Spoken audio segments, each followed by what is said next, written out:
ভাল লাগছে না, হাতে টাকা পয়সা নেই, এখন আমি কি করবো? দোস্ত, একটা মালদার পার্টি আছে, চ যাই। কি রে বন্ধু, তুই তো কথা খারাপ করিস নাই, সেই কথা বলছু। টাকা পয়সা নাই যে বুঝছো, আর যাদের হচ্ছে না, ব্যস্ত করার মারছে না।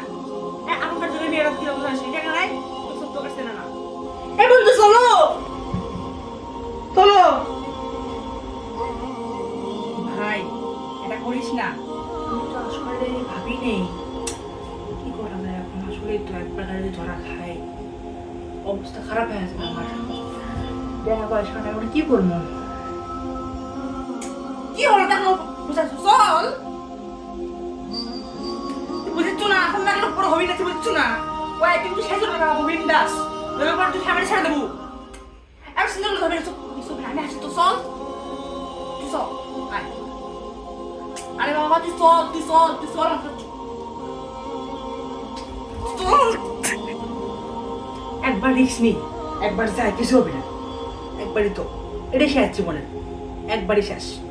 টাকা পয়সা নিয়ে ভালো লাগে, চল ঢাকা বললে বাড়ি দেওয়া আমি ছেড়ে দেবো, বাড়ি থাকবো না, ঢাকা বেড়ে চলে যাবো। একবার একবার রিক্স নিয়ে দেখি, একবার যাবো, একবার যাই। ভাই এটা করিস না, এগুলো সঠিক কাজ না। এই সমস্ত অপকর্ম করলে ভাই তুই ক্ষণিকের জন্য ভালো থাকতে পারবি, কিন্তু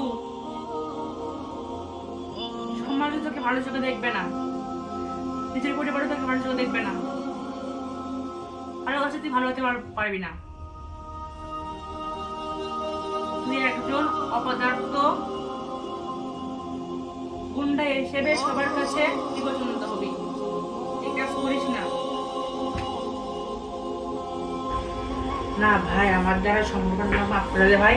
তুই যা, টাকা পয়সা কোনো লাগবে না আমার, আমার দ্বারাই কারণ যদি ভাই ভালো নাও হয়, খোঁজে যেন আলো না করে ভাই। তুই যা, আমার টাকা পয়সা কিছু লাগবে না ভাই, তুই যা।